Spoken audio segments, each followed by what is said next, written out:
Does the PDGA have a President's Cup problem? Gambling lines go missing for the first major of the year. Paul turns all the heads with his round 1 performance, and even more this week in disc golf. Welcome back, all you disc-generates. Swiss Cheese here, yes, the one with all the holes in his game, but more importantly, I'm just one half of the disc golf world. The not yet canceled nephew and uncle disc golf YouTube channel, covering the professional disc golf game and not that 100 men versus gorilla debate. And you guys are watching This Week in Disc Golf, where I cover all things disc golf from the past week. Major week action opened up with the President's Cup return to the US. The newly acquired PDGA event, in all honesty, came and went. And it certainly wasn't due to the action, despite it being a crime to pit the European talent against the US on a golf track. The stars brought it with highlight throw-ins, big putts, close action, and competitive play. Yet there was more fanfare surrounding on why the event wasn't free on YouTube or only for pro DGN subscribers than the actual competition. Why that's bad news for the PDGA is the fact that they now own the rights to this event, which seems to have already lost some of its luster with the change, and without European Open attached, little to no incentive for the people to upgrade to the pro subscription, losing views and ultimately leading to an apathetic fan base, which the PDGA needs to begin to address now. Because I'm not too sure banking on the bright European disc golf future is enough to save what feels like nothing more than a glorified mid-season all-star showcase. That's the problem the Pro Disc Golf Association now has to navigate with their ownership of this showcase. This is bigger than the US record or the thought of competition breeds success here, or where it's broadcast for that matter. Though you guys know me by now, I can't argue that if on YouTube, views and engagement would not improve things.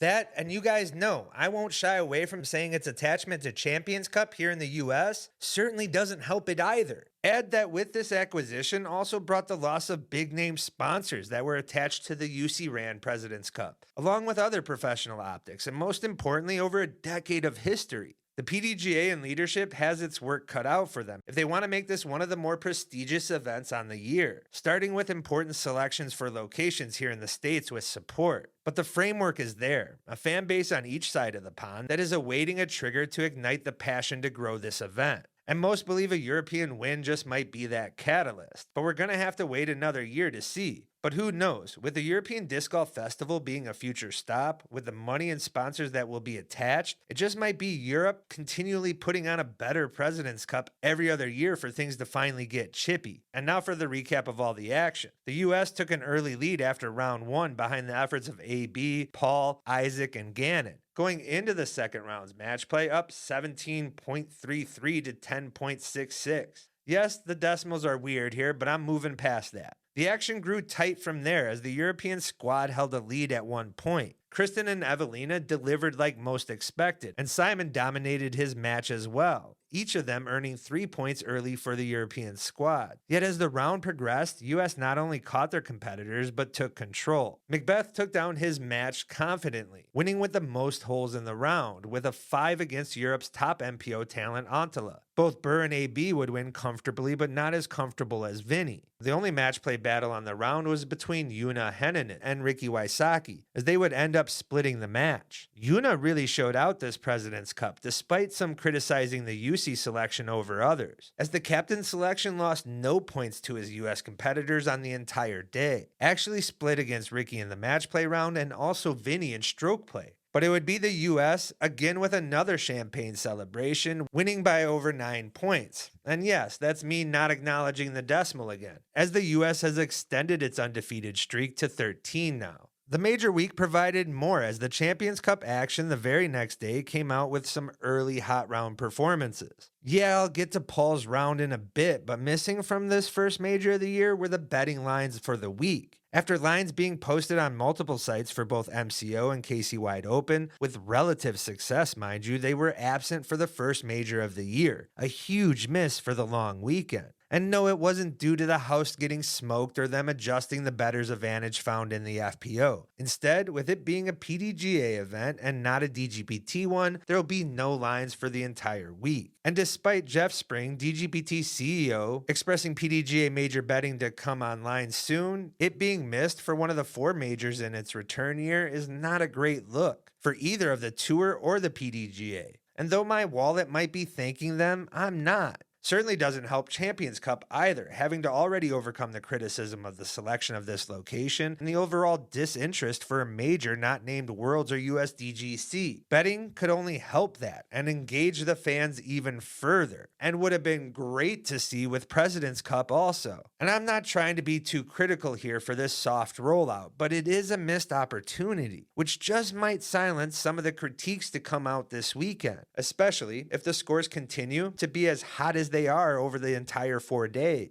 The Swson Park golf track selection was already criticized before the event started, due to it not being a quote wooded track. But if these scores continue, all it will do is just add fuel to those flames. That is, unless Paul continues his performance to his 18th major victory, as that shit goes right out the window for the talk of his return to greatness. Paul looked vintage, despite the paisley print and lack of hair gel, especially on the putting green, going 6 of 9 from C2 with birdie putts from 65, 60, and while adding 2 more from 40 also, finishing with a 14 under 1097 rated round, giving him an early 3-stroke lead after day 1, and with it, 3 more days of all eyes looking for him to tie Ken Climo with his 18th major victory. Another California native, Andrew Miranda, is just 3 strokes off of that.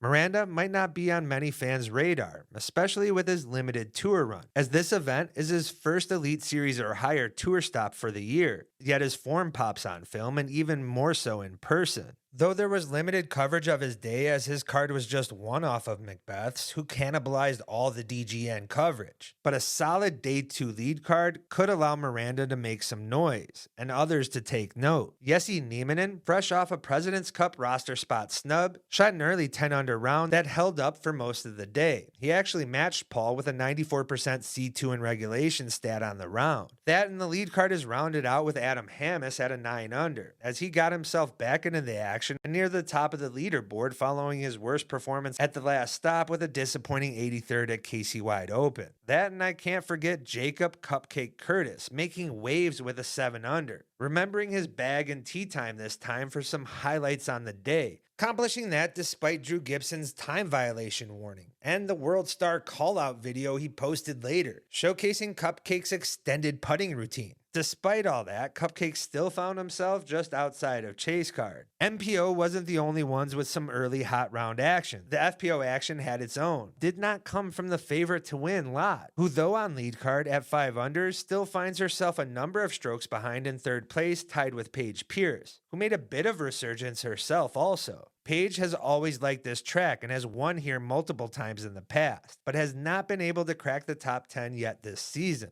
But the focus would be on the 2 performances that are currently atop the leaderboard. Hannah Wynn dropped a 9 under for one of her best rounds on the season, if not her career thus far. Hannah heads into day 2 in 2nd place with a realistic mindset of not trying to match that performance. Smart, considering this will be her first time on lead card for a major in her career. Yet Silva Sarinen's bogey-free 10 under round stole the show and most of the conversation. The quiet Finn with Ivan Drago dominated the course in competition, leading the field in C2 in regulation and behind only Hannah and tee to green. Silva, who is yet to notch that first major victory under her belt, looked very strong and in control. That being said, unless she can further separate from Kristen in these next couple of days, her looming nearby could put some unwanted pressure as we get closer to the final round. Kristen has had high-profile comeback victories against Silva in the past, at majors no less, in last year's European Open, and even earlier this year. Her being able to overcome that for her first major victory might be enough to grow her stardom even further. The Glass-Blown Open may not have gotten the hate it normally does without it being on tour this year, but the historic event in Emporia happened just last weekend. Zachary Nash came back all the way from 3rd chase card and starting the day 7 strokes off the leader to edge out former winner Parker Welk by a single stroke, as the final hole on Champions Landing came into play. Nash put together the hot round for the tournament at 12 under for what was a 1070 rated round. In the FPO, Alexis Kerman hung around Hall of Famer Juliana Korver over the first 2 days, but would edge her out for the victory on day 3 with a 4 under in what was her first FPO A-tier victory in her career. Now guys, I normally lead off quick hitters with some birthday celebrations. So let's begin with Disc Golf World's own Jefferson, don't try calling him Jeff, who celebrated a birthday this week. involving booze, disc golf, and even more party favors for the celebration. And guys, make sure to wish him a happy birthday in the comments. And while we happen to be on Disc Golf World announcements, if you haven't heard by now, we will be partnering up with Black Lung Brewery for a doubles tournament on our local disc golf course, Fairfield, June 21st. Which means not only an invite for all of you to attend, but also the after party held at the brewery. If not just to sample our beer collab, but even more with raffles and other fun. And if any of you just so happens to want to help sponsor a hole, provide a CTP award, player pack stuffers, or volunteer, hit up our socials. All are welcome, and that especially goes for all you manufacturing higher-ups listening out there, because we're doing our best to make it not only a blast, but the best local tournament in our area. Now that's enough self-promotion plugs, let's just get into the other quick hitters. Baby Pablo, born with a better PDGA rating than I will ever attain in my career, signing discs for a future McBeth Foundation auction. There were some absolute insane aces filmed this week. You had Ezra, now allow me a moment to roll my R with his Sagara triated one. The boys over at Crokel had a sweet skip ace themselves. And you know we can't leave off Kiefer III, who got one in Florida. Vinny went fishing with his chin-strap dad bucket hat. He's just a pair of white Skechers away from an Allstate commercial. Kristen and Silva hit up some nature in their first stop in California, while Silva decided to hit the bay for some sightseeing. Hanley lost a bet and got pied. Avery Jenkins hits 1,650 courses played on UDisc. Guys, and if you don't know, disc golfer's board game. Even the GOATs. Madison Walker got an unwelcomed roommate with a squirrel taking home in her truck. And shout out to Andrew Fish with the best Airbnb of the week. That bedspread is not only majestic, but might have been featured in some late 70s porn also. You guys know the type. The sweaty, grainy one with a lot of bush. And guys, that wraps up this week in disc golf. Shout out to all those on the Patreon and all of you who have stayed this long in the video to allow me the opportunity to thank you also. And like always, if you've enjoyed and not subscribed, make sure to do so, or just to do it so we get over that 30K subscribers mark. And if you haven't already, hit that like button, comment, and share.